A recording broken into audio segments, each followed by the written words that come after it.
Olá, bom dia, seja muito bem-vindo, seja muito bem-vinda. Erros em licitações geralmente nascem no setor requisitante, muito antes do edital, devido a falhas na descrição da necessidade e um planejamento fragilizado. A nova lei de licitações, ela estabelece que a fase preparatória, né, é o alicerce da contratação segura e tornando documentos como o plano de contratação anual, o estudo técnico preliminar e o termo de referência fundamentais para a consistência jurídica e também a eficiência da decisão administrativa. E aí vem uma pergunta: será que o seu setor requisitante está entregando uma solução para a administração ou apenas uma bomba relógio jurídica disfarçada de processo? Eu sou Antônio Moreno, sou diretor da GEPAM, e hoje a gente vai conversar com o professor Lucas Rafael da Silva Delvecchio sobre o tema capacitação dos setores requisitantes.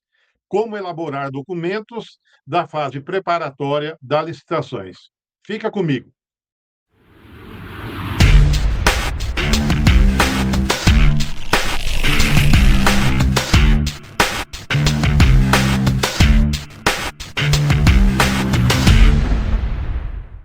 Este é o programa Gestão Pública em Foco. Toda segunda-feira, pessoal, às 9 horas, eu trago aqui um convidado, né, para falar de tema de interesse da, da administração pública, né? E desta vez eu estou trazendo aqui o professor Lucas Delvecchio, que vive isso na prática e explica de um jeito, né, que todo mundo entende. O tema é capacitação dos setores requisitantes.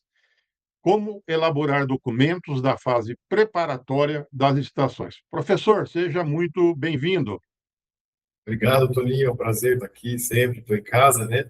E vamos discutir esse assunto que é de extrema importância aí para as prefeituras, para os órgãos, né? Não só as prefeituras, mas todos os órgãos que lidam com licitações, né? Então, Exatamente. Bom, eu queria apresentar o Lucas, né, o professor Lucas, antes de começar, né? O Lucas Delvecq, ele é mestre em Direito Negocial, com foco em licitações sustentáveis, pela Universidade Estadual de Londrina, é especialista em Direito Tributário e Processo Tributário pela EPD e em Estado e Políticas Sociais pela UEL. É graduado em Direito e também é professor docente, né, no curso de Direito e Ciências Contábeis do Centro Universitário de Adamantina. E é consultor jurídico da GEPAM e advogado com prática individual. Lembrando que o professor Lucas, ele vai estar com a gente no curso online que a GEPAM vai realizar no dia 26 de maio, das 9 até as 12 e das 14 até as 17, tratando exatamente do tema que nós vamos conversar agora, que é a capacitação dos setores requisitantes, né? Como elaborar documentos da fase preparatória das licitações. Bom, então vamos começar. Professor, eu queria começar por um ponto básico.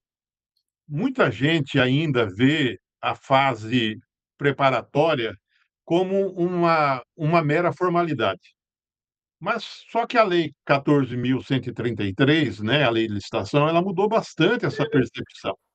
Hoje, planejar bem passou a ser parte da própria legalidade da contratação, né?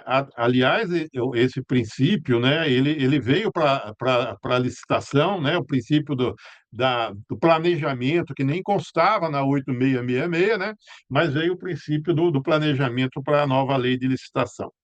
E aí eu começo com a primeira pergunta, por que que a capacitação dos setores requisitantes, ela se tornou assim tão central para você ter uma boa qualidade das contratações públicas?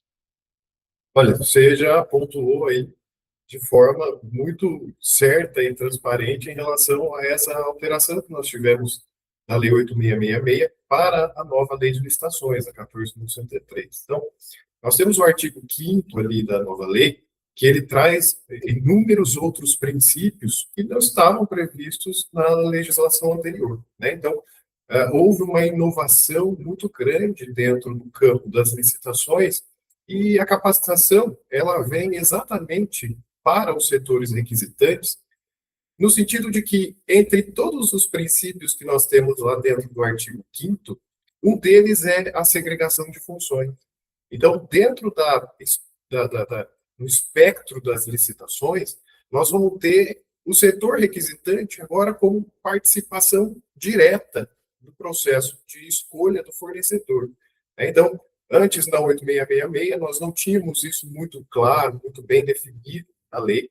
Então, o que tivemos foi a prática, né? Então, durante a prática ali administrativa, criou-se a ideia ou a noção de que, já que temos um setor de licitações, um setor de compras, então a responsabilidade de toda a elaboração do processo fica para esses setores especializados. Só que isso não dá certo na prática, né? Por quê? Porque quem pede o produto é que vai utilizar o produto depois. Quem pede o produto é quem conhece as especificações desse produto, a qualidade mínima desse produto. Então, não faz sentido você atribuir para um setor diverso do seu aquilo que você que vai utilizar no final, né? Então, nós tínhamos, na prática administrativa, muitas reclamações dos outros setores em relação ao setor de licitação e compras, por quê? Porque não pedia a coisa certa, ou não pedia na qualidade esperada, na qualidade necessária, né? Ou você tinha atrasos, né? Grande reclamação é o atraso da licitação. Só que a pessoa, ela não se deu, digo, do setor requisitante, ela não se deu ao trabalho de escrever o pedido dela de forma que o setor de licitação pudesse entender o que ele quer, o que ele Sim, sim. precisa para fazer essa compra depois. Então, a nova lei, ela vem muito pautada, né, nas jurisprudências, o que a doutrina já dizia sobre licitação. Então, durante os 30 anos de vigência da 8666, foi quase como um aprendizado de licitações brasileiras, né? Então, nós começamos a ter a experiência a partir de 1993. Hoje, nós já temos um universo de licitações brasileiro muito bem assentado, muito bem construído. Então, tendência é que vá melhorando, vá se profissionalizando cada vez mais o setor de licitações. E não só o setor de licitação, mas como nosso foco aqui do curso, o setor que pede. Por quê? Porque agora o setor que pede, ele vai precisar saber tudo que o setor de licitações sabe também, no sentido de preparar os documentos iniciais dessa licitação, de preparar os pedidos, né? de preparar a descrição do objeto, a justificativa desse objeto, como que esse objeto é encontrado no mercado, né? O preço desse objeto, que é outro ponto também, que é de extrema importância que seja feito pelo setor requisitante. Por quê? Porque quem conhece o produto, voltando novamente nesse sentido, é que sabe o preço médio desse produto no mercado. Então, se você deixa para um terceiro que não tem experiência com esse produto, né, ele vai aceitar ali do fornecedor qualquer orçamento. E isso acaba impactando diretamente na despesa pública, né? Você acaba tendo um gasto muito maior do que você precisaria se você tivesse planejado, se você tivesse elaborado qual é o objeto que você realmente precisa, qual o preço médio que ele custa no mercado, e assim fazer com que a contratação seja perfeita, ou mais próximo do perfeito possível, né? Meu professor, agora mesmo, um pouquinho antes da gente começar aqui essa bate-papo, que é essa prosa, o prefeito me ligou e reclamando que o processo na prefeitura, as compras não andam, elas não têm agilidade. E aí eu acabei ligando lá para o diretor da área de licitação. E ele falou exatamente, falou, o problema é o seguinte, eu recebo aqui, primeiro, eu não recebo o estudo técnico preliminar. Vem para mim um documento de formalização de demanda, né? Mas as pessoas não montam o ETP, o estudo técnico preliminar. Então, às vezes, assim, ó, precisa comprar um carro, mas não vem o detalhamento do tipo de carro que você quer. E outra, a gente sabe que hoje não tem mais essa, você tem a necessidade do carro. O ETP é que vai dizer, vale a pena comprar o carro ou vale a pena alugar o carro, né? Qual que é a vantajosidade para o poder público, tá certo? Vale a pena comprar uma máquina, uma impressora ou alugar impressora? Vale a pena comprar um computador, alugar um computador, né? Vale a pena comprar uma moto-niveladora, uma pá carregadeira, ou vale a pena alugá-la e pagar por hora, máquina e assim por diante? Então, às vezes, o documento ele chega lá no departamento de compras completamente, primeiro incompleto, né? Que não é ele que tem que montar a ETP. Quem tem que montar a ETP, o estudo técnico preliminar, é quem tem a necessidade, correto? Ele já tem que fazer um estudo de mercado, ele tem que ver preço, ele tem que ver uma série de coisas. Então, realmente, às vezes, fica as coisas. As pessoas falam que está parado no setor de compras, mas na verdade é que chega lá incompleto. Então, é muito importante essa capacitação de quem pede, né? De quem tem a necessidade, porque o setor, é essa secretaria que sabe definir com clareza exatamente o que ele quer. Mas vamos seguir, porque senão você vai tratar tudo isso daí, né, no dia lá do nosso curso, mas eu queria comentar contigo o seguinte, uma coisa que eu acho importante, eu queria destacar. Então, o planejamento não nasce apenas de uma boa prática administrativa. Na verdade, ele tem base constitucional, legal, e ela dialoga com governança e com controle. E isso muda o nível de responsabilidade de quem atua nessa etapa, né? Então, quando a gente olha a base legal da fase preparatória, aí eu te pergunto, quais são os fundamentos mais importantes que o setor requisitante, lá na ponta, precisa compreender para não tratar essa etapa como uma simples burocracia? É um pouco do que nós comentamos até agora, né? Sim, você falou uma coisa muito interessante, que o termo de referência, ele bate no setor de licitação e ele acaba voltando, né? Isso quando volta, porque há um grande problema também, e eu costumo falar isso nos cursos, tem cursos presenciais, por exemplo, que eu chego, e eu falo assim, né, são quantas pessoas, né? Ah, são 5 pessoas. Aí eu falo assim, quem que vai participar? É só o setor de licitação e compras. Aí eu falo assim, mas não faz sentido só o setor de licitação e compras participar de um curso voltado para os setores requisitantes. Então, esse curso de elaboração de ETP, DFT, termo de referência, esse é um curso voltado para os setores requisitantes, né? Por quê? Porque o setor de licitação vai precisar saber disso, com certeza precisa saber disso, mas num sentido de correção, né? E o que acontece que trava a licitação, geralmente? Geralmente chega o termo de referência no setor de licitação mal feito, e aí temos dois tipos de costume, né? O costume que você devolve para o setor requisitante, que este é o correto, né? E nós temos aquele costume que a própria pessoa da licitação de compras ali, ela refaz o termo de referência para o servidor. Só que aí você cria um costume ruim na prática administrativa. Por quê? Porque aí vai chegar lá, ele vai precisar fazer um pedido de licitação, ele não vai se empenhar na elaboração desse documento, porque ele sabe que quando bater lá no setor responsável, eles vão arrumar para ele. Isso não pode acontecer. É uma transição longa que nós vamos ter nessa nova lei de licitações, então, nós já estamos aí discutindo ela desde 2021, só que para que a lei seja totalmente implementada, é necessário mudar essa perspectiva dos setores no sentido de que tudo é responsabilidade do setor de licitação, quando na verdade não é mais, né? Então agora nós temos isso regulamentado. E aí, falando no ponto da pergunta que o Toninho acabou de fazer, nós temos um artigo, o artigo 18, que é um artigo todo, na verdade temos um capítulo da licitação da Lei 14.173, separado exclusivamente para a etapa preparatória da licitação. Então, lá nós temos todo o embasamento, nós temos tudo que tem que ter nos seus documentos, não é nada que a prefeitura vai precisar regulamentar, há necessidade de regulamentação, sim, muitos pontos da lei, mas a própria 14.103, no artigo 174 ou 176, não me recordo, ela permite que as prefeituras utilizem de decretos federais de regulamentação da norma geral, que é a 14.103. né?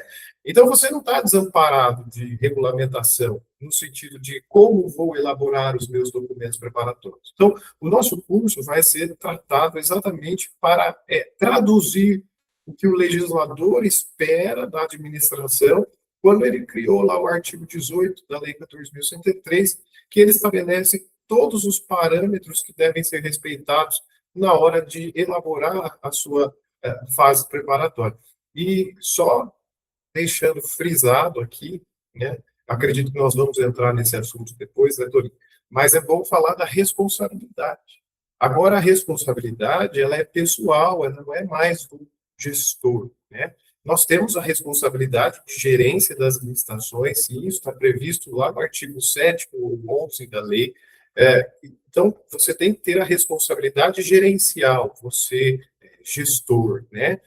E os setores têm responsabilidade documental, procedimental ou formal, né? O que a gente percebe é que, assim, ainda, né, é uma lei nova, né, a 14.133. As pessoas até têm, assim, o domínio da terminologia, né? Plano de contratação anual. Mas, assim, o que que é um plano de contratação anual, né? Para que que ele serve? Qual é o conteúdo de um plano de contratação anual, né? Eu publico, coloco no Portal Nacional de Contratações Públicas. Nós sabemos que o PCA é a primeira fase do planejamento, né? Eu faço um PCA no ano anterior para servir de base para o orçamento do ano que vem, mas também é para eu tornar público para o mercado, né, do que eu pretendo o ano que vem comprar, contratar de serviços e etc. Mas como montar um plano de contratação anual? Então, às vezes a necessidade aparece, então tem que ser lá no ano anterior. Aí começa o processo, plano de contratação anual, coloca lá no orçamento. Aí vem o documento de formalização de demanda, né? Do documento de formalização de demanda nasce lá um estudo técnico preliminar. Do estudo técnico preliminar vem lá o termo de referência. Do termo de referência, né? Então eu tenho lá, vai nascer minha minuta de edital, minha minuta de contrato e tudo mais. Então, as pessoas até sabem a função de cada um, mas eles não conseguem ainda o que, que tem que constar cada um desses documentos, né? E isso aí costuma gerar ruído entre a área requisitante, a área técnica, a área de compras, a área jurídica e o controle interno, né? Olha, um monte de gente que tem que estar conversando, pelo menos, no mesmo padrão. Então, todo mundo na prefeitura, desde lá do setor, olha, setor de cultura, né? Vai precisar contratar um palco, um som, uma iluminação, o que seja, né?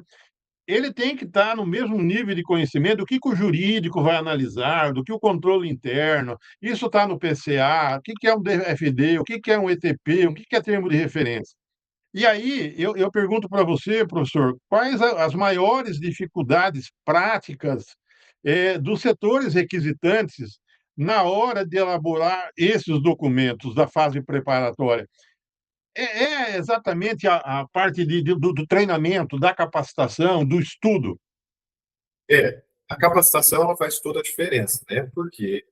Porque se você abre lá, como eu disse, o artigo 18 da 1433, você vai já dar de cara com o parágrafo primeiro, que vai estabelecer todos os tópicos do que deve estar no estudo técnico preliminar, né? Aí, se você for lá no artigo 6º, inciso 23 da Lei 14.173, você também vai lidar com todos os tópicos que tem que estar no seu termo de referência. Só que esses tópicos, eles são curtos, a lei ela é objetiva, né? Então, a lei ela é uma lei, lembrando que a Lei 14.103, ela tem uma natureza jurídica de norma geral. O que que isso significa? Significa que ela é uma lei feita para o Brasil inteiro, para que todas as administrações públicas do Brasil obedeçam a essa norma. Então, ela é uma norma naturalmente já genérica, né? Por quê? Porque ela deixa abertura para os órgãos licitantes fazerem a sua regulamentação. Só que a regra geral é que nós não podemos alterar nada do que está estabelecido nessa norma geral. Então, o regulamento ele pode simplesmente minuciar aquilo que está estabelecido na norma geral. Ok. Então, o que isso quer dizer? Quer dizer que eu não posso alterar nada do que está no artigo 18, nem lá no artigo 6º da Lei 1463. O que eu posso fazer é esmiuçar aqui, né? E aí gera a dúvida. Eu aqui dentro da GEPAM também sou um consultor, como o Toninho disse, e nós lidamos diuturnamente com correção de documentos dessa natureza, né? E a maior dificuldade que eu observo dos servidores que elaboram esses documentos é na diferenciação do que cada tópico tem que constar. Então, por exemplo, tem lá no parágrafo 1º do artigo 18 que você tem que estabelecer a pesquisa de mercado. Logo abaixo, tem lá que você tem que trazer a pesquisa de preço. Aí o servidor, ele não sabe o que é uma pesquisa de mercado, tampouco, né? A pesquisa de preço, tudo se mistura, porque os conceitos são muito parecidos. E aí ele acaba fazendo lá os 3 orçamentinhos, que também não é mais aceito, de acordo com o artigo 23 da lei, né? E junta lá no processo, no sentido de só burocraticamente satisfazer aquela obrigação. Só que aí depois temos a fiscalização do Tribunal de Contas, né, dos órgãos da vereança, do município. E essas práticas, elas não são mais aceitáveis. Então, nós podemos até ter rejeição de contas ou anulação de processos por falta desse procedimento novo trazido pela Lei 14.173. Então, não pode confundir, não tem como confundir o que é pesquisa de mercado e o que é pesquisa de preço. A pesquisa de mercado, ela vai muito mais além do que o preço. Nós não queremos ali naquele tópico saber quanto que custa o produto. Nós saberemos quanto que esse produto, esse objeto que nós vamos licitar custa no tópico da pesquisa de preço. Na pesquisa de mercado, você vai fazer um trabalho de perícia, né, de busca, no sentido de achar quais que são as possibilidades mercadológicas para aquele seu objeto, né? Ver qual que é a qualidade e aí, depois, na pesquisa de preço, você vai então descobrir se aquela qualidade que você encontrou na sua pesquisa de mercado, ela está dentro da legislação orçamentária do município. Então, vai ver se cabe dentro da legislação orçamentária. Isso eu estou falando para aqueles bens, aqueles serviços que não estejam previstos já no plano anual de contratação, porque ainda temos muitos municípios que não têm um plano anual de contratação, e isso, para mim, é uma lástima, né? Porque esse plano ele é essencial para você conseguir juntar, vincular as suas entradas com as suas saídas. Então, é muito importante que você tenha noção, porque a receita tributária municipal, né, se a gente for falar de receita, ela é muito pouco. Então, você depende de outras receitas para você cobrir contratos ali dentro do seu órgão. E aí você tem aquelas necessidades que são posteriores também. Então, você tem que ter os seus recursos certos para os seus contratos vigentes, você tem que ter o seu recurso certo para todos os que virão, e você tem que ter o recurso sobrando para aqueles que serão urgentes, emergentes, posteriores ao planejamento. Então, é muito importante, porque é efeito dominó, né? Se você não faz uma coisa certa, nada vai dar certo no final. Então, aí, às vezes, o setor vai lá, se empenha, porque agora é segregação de função, né? Cada setor faz o seu. Então, o setor vai lá, se empenha, elabora os documentos da fase preparatória, faz TFT, faz ETP, faz termo de referência. Só que chega lá na ponta, na hora de assinar o contrato, ou melhor, né, na hora de fazer a dotação orçamentária, não tem recurso suficiente para pagar aquele contrato, e não vai adiante. Então, aí você frustra o servidor requisitante, ele não vai mais ter vontade de elaborar toda essa documentação, com medo de não dar em nada no final, né? E é efeito dominó, gente. Não tem jeito, não tem outra saída. Tem que fazer a capacitação para poder entender o que está escrito na lei, né? Você comentou aí sobre a segregação de função, é uma questão de umas 3 semanas, saiu no noticiário, uma tesoureira de uma câmara foi presa porque desviou mais de 6 milhões de reais da Câmara. E aí me ligaram perguntando o que que deveria ser feito ou quem que seria responsabilizado. Eu falei: "Olha, com certeza a tesoureira será responsabilizada, porque o dinheiro foi ela que pegou. Agora, onde é que estava a segregação de funções? Porque se ela era tesoureira, o contador da Câmara tinha que fazer a conciliação bancária. Não, ela fazia o serviço de tesouraria e ela mesmo conferia o trabalho dela. Então eu falei: "Olha, vai ser responsabilizada a tesoureira, vai ser responsabilizado o contador da Câmara, que não fez a conciliação bancária, né, por conta da segregação de função, ela não podia fazer as 2 funções. Ela fazia e ela fiscalizava. Vai responder o controle interno, que também não verificou essa diferença no caixa e nem apontou essa questão da segregação de funções, e vai responder o presidente da Câmara também. 4 pessoas vão responder, né. Então, na área de licitação, mesma coisa. Não pode a pessoa fazer tudo. Eu sei que em prefeitura, câmara pequena, né, de pequeno porte, às vezes você não tem nem funcionário, tem 3 funcionários, e aí como é que você faz tudo isso daí, né? Mas tem que procurar, um faz e o outro confere, um faz e o outro confere. Se você não tiver na câmara, se valha de funcionário da prefeitura, tá certo? Tem lugares que a gente vai que o funcionário da prefeitura participa lá da comissão de licitação da Câmara, tá certo? Acontece.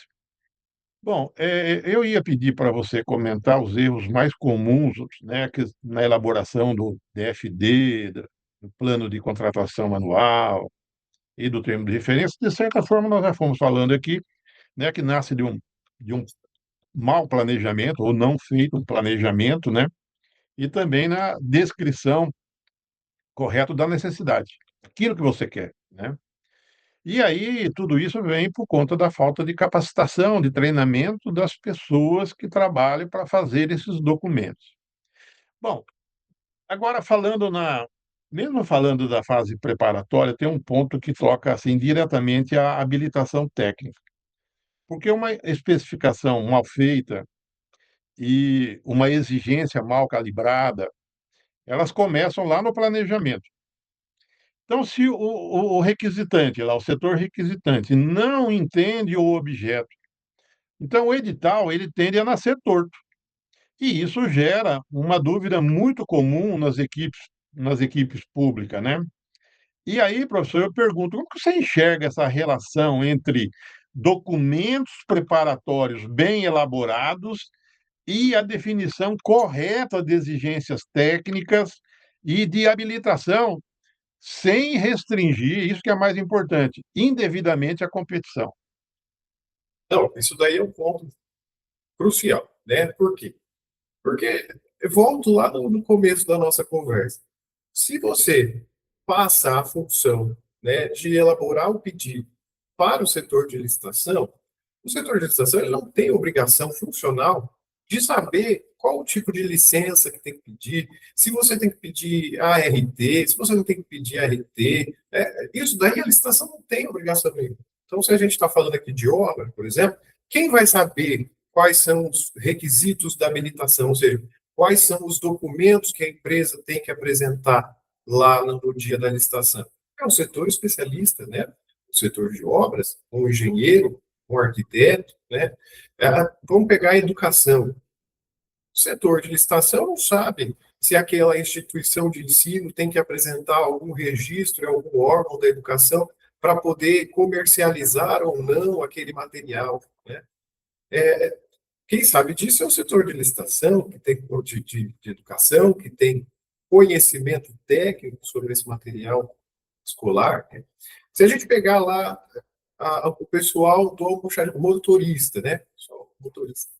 Então, quem que sabe se aquele pneu é melhor aqui, é melhor lá, qual certificação que a gente pode usar, a BNT, né? A Inmetro, tudo isso daí o setor especializado que tem que ficar atento. Porque imagina só, se a gente joga tudo isso, todos esses conhecimentos técnicos dentro de um setor que tem ali de 4 ou menos, né, de 3 a 9 pessoas, que geralmente os municípios que são nossos clientes têm, né, é muita coisa para muito pouca gente.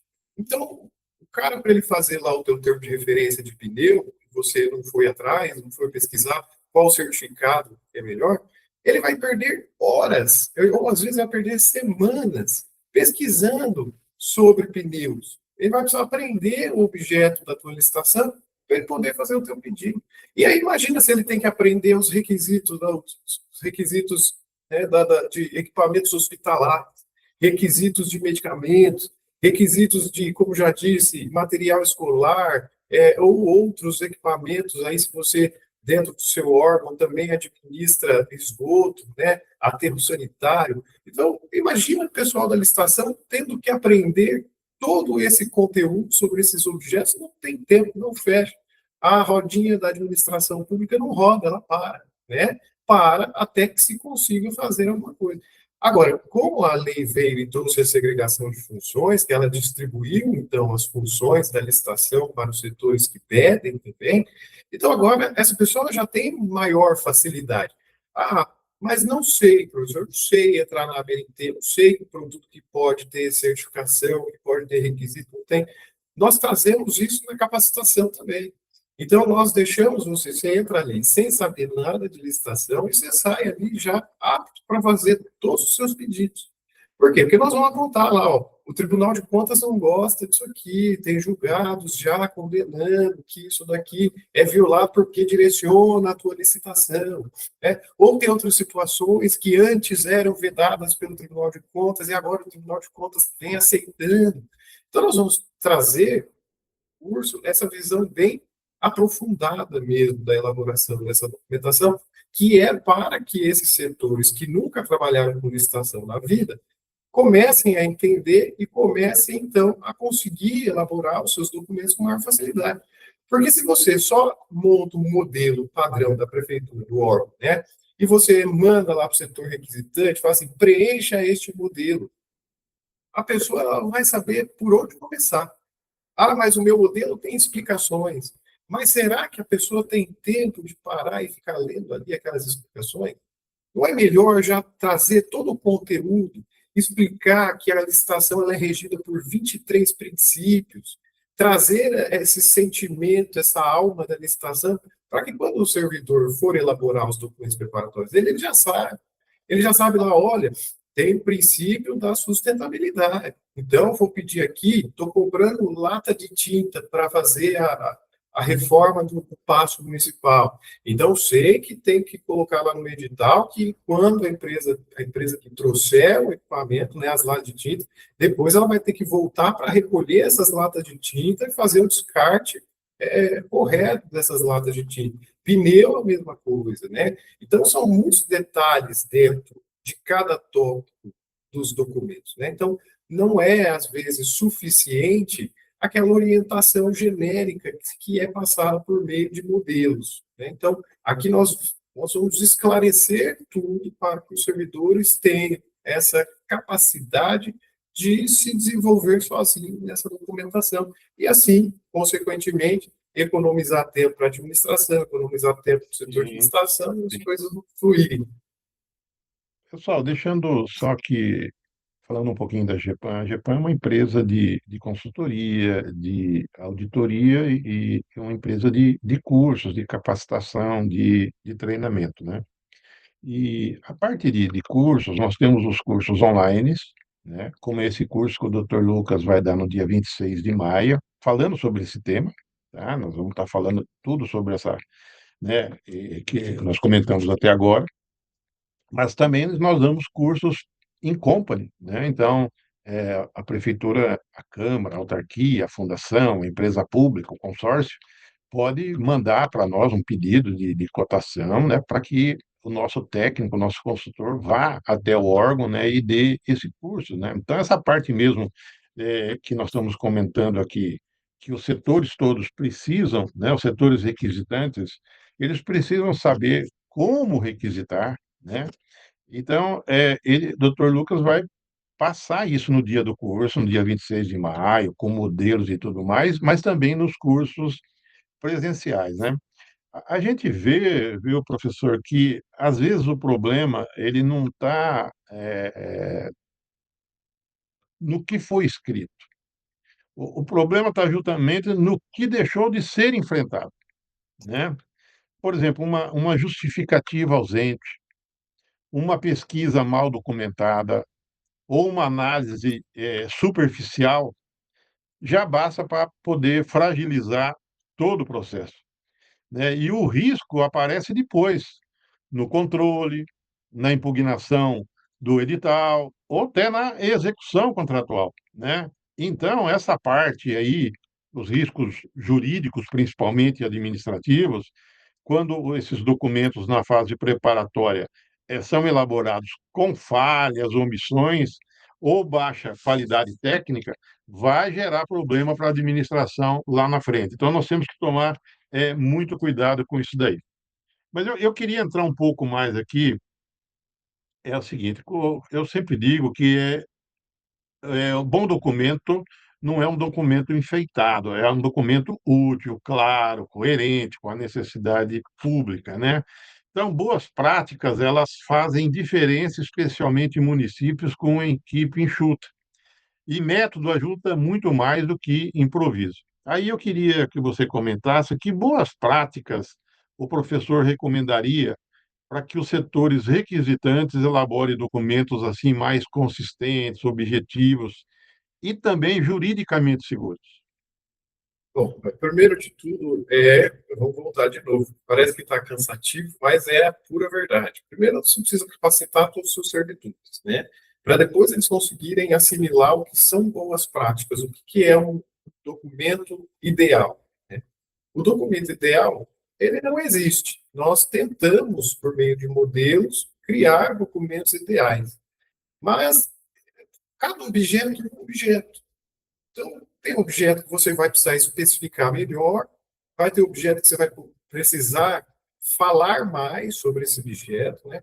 Por exemplo, estou fazendo uma licitação aqui para mudar o sistema de controle interno da prefeitura. Então, se eu estou mudando todo um sistema, eu preciso detalhar o porquê que eu estou mudando esse sistema, por que a administração está precisando, às vezes, expandir o sistema, criar mais outras portas dentro do sistema que já não mais estava atendendo à necessidade da administração. Então, tudo isso você vai ter que especificar muito bem, fora as questões de módulo, você vai ter que descrever, vai praticamente precisar montar ali o teu software dentro do teu termo de referência, para você conseguir ter uma contratação satisfatória para a administração, sem, contudo, direcionar mercado, a não ser que você não tenha outra escolha, né? Aí, então eu posso direcionar mercado, isso pode, desde que você esteja lá dentro do artigo 47 da Lei 14.063, né? Então, tudo isso vai vir estabelecido no seu termo de referência, mas, em regra, o que a administração compra mais? Compra mais produtos do dia a dia, né? Compra mais caneta, compra mais papel, compra mais toner, compra mais combustível, compra mais tudo, de material de limpeza, de higiene. Então, essas coisinhas dá para padronizar. Como assim padronizar, professor?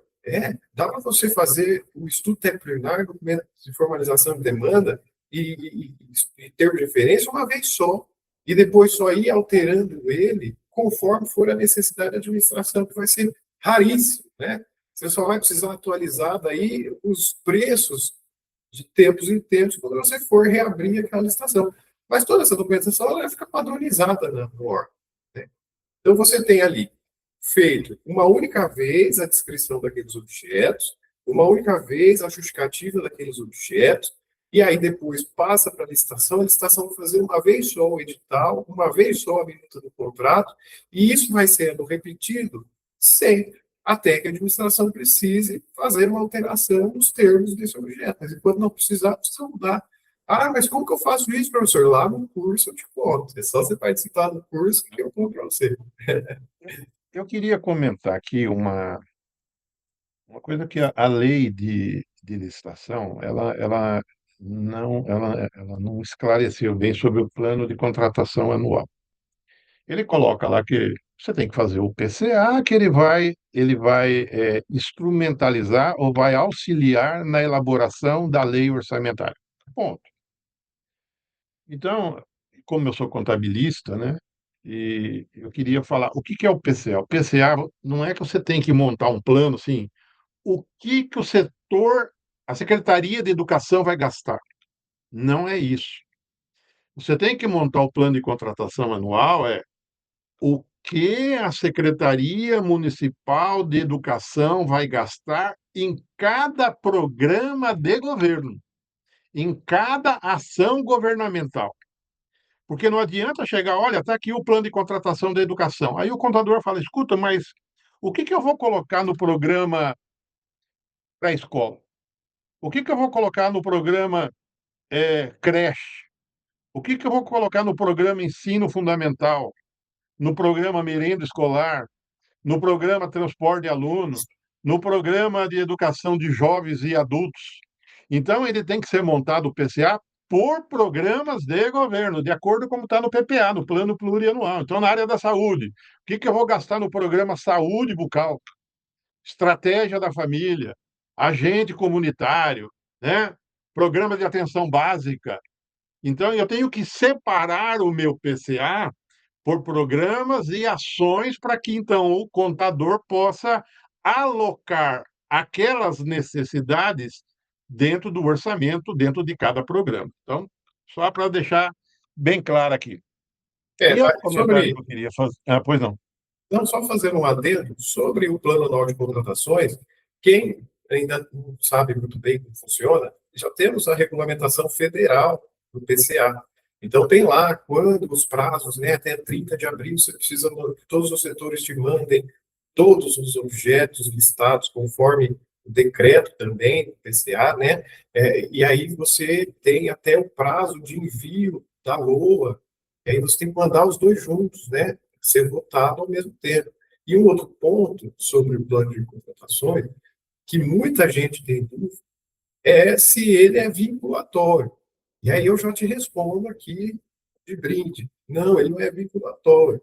Ele é facultativo, tá? E ele é apenas uma estimativa daquilo que você vai contratar. Então, tem muita gente que fica preocupada em fazer um plano anual de contratação, achando que tudo que colocar lá vai ter que gastar, vai ter que comprar. Não é isso. Ali você vai fazer uma estimativa de quanto você vai precisar daquele produto, quando você vai precisar daquele produto.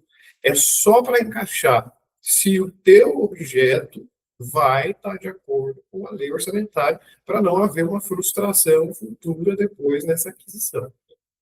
E o mercado se preparar, né? Olha, determinada cidade colocou no plano de contratação anual que o Perfeito. ano que vem vai comprar 6.000 carteiras. Então, ele já começa a acompanhar aquela cidade para ver a publicação do pregão, quando é que vai sair, né? Para ele vender as carteiras e tudo mais. Olha, a carteira tem que ser entregue dentro de 15 dias. Eles se preparam. Eu vou ganhar essa licitação e eu vou ter esse estoque para poder entregar essas 4.000 carteiras que o município lá pretende contratar, né? Tem um ponto aqui que eu acho que vai além da regularidade formal, é quando a fase preparatória ela é bem feita, né, a administração ela acaba decidindo melhor. Isso melhora o gasto público, né? Tem a questão da previsibilidade e também o diálogo entre as áreas, ou seja, planejamento também ele é uma estratégia ela institucional. Então, é por isso que essa visão de contratação pública, ela também envolve uma questão estratégica, né? Tudo que a gente gasta no poder público, nós estamos atendendo um programa de governo, nem que seja manutenção do gabinete do prefeito, é um programa de governo, né? Manutenção da procuradoria, então, são programas de governo. Então, e aquilo faz parte de uma visão estratégica, né, da administração. Mas eu queria comentar com você que a nova lei de licitação, ela elevou bastante o nível de cobrança sobre os agentes públicos, os servidores públicos, né. Hoje, quem atua na área de licitação precisa compreender mais do que o fluxo de processual, né, precisa entender objeto, motivação, riscos e responsabilidade decisória. A gente vê Tribunal de Contas aplicando multa para o pregoeiro porque ele exigiu ou não aceitou recursos e assim por diante, né? Então, isso impacta diretamente até a carreira e a forma de atuar na administração. Então, professor, eu queria, de que maneira essa nova exigência técnica ela muda o perfil profissional esperado dos servidores, gestores, controladores, procuradores, né? E as lideranças envolvidas nas contratações. Então, a nova exigência técnica, ela muda o perfil desses profissionais? Completamente, Toninho. Por quê? Porque agora a lei de licitação, ela exige para que quem vá trabalhar no setor de licitação tem que ter uma especialização. Ou seja, é a lei trazendo já expressamente para vocês a possibilidade, ou seja, a legalidade de você abrir concurso para setor de licitação com exigência mínima de nível superior ou técnico, depende da região que você está estabelecendo. Então, você precisa ter um servidor novo, né? Quem está lá, não. Não se mexe em quem já está lá. Agora, os novos servidores que serão contratados para trabalhar na licitação, eles já serão profissionalizados, né? Já serão profissionais da. Então, você tem, veja que interessante, porque isso é um efeito que já está acontecendo desde 1992, 91, né, no Brasil, que é a profissionalização do setor público. Por quê? Porque nós viemos de. Nossa administração pública era muito jovem, né? Então, nós saímos ali da monarquia, do patrimonialismo, há muito pouco tempo. Nós entramos na burocracia recentemente, então nós estamos aprendendo ainda como que o brasileiro lidar com a democracia, né? E o processo de licitação não é nada mais, nada menos do que a prática da democracia, no sentido de você estar informando para todos os contribuintes onde e como você está gastando esse recurso que o cidadão está colocando ali todo mês, né, na administração.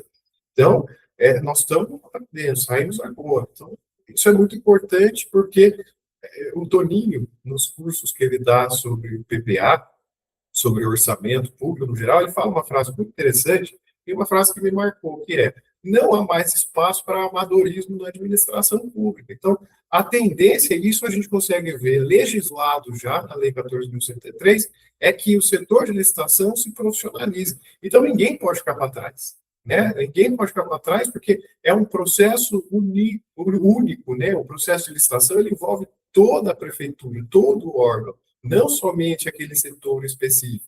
Então, o controle interno tem que estar em cima, porque o artigo 8º estabelece a gestão responsável das licitações. Quem exerce isso? É todo o alto escalão da administração, mais a fiscalização interna. Né? Então, o alto escalão, agora, falando nele, gabinete, setor de administração, todo mundo tem que estar ciente dessas novas regras, porque se um errar, o outro está ali para levantar e consertar e não deixar o erro embaixo do tapete, que é isso que se quer evitar com a segregação de funções, para que só no futuro próximo, né, não distante, o Tribunal de Contas, em auditoria, veja aquilo e aponte.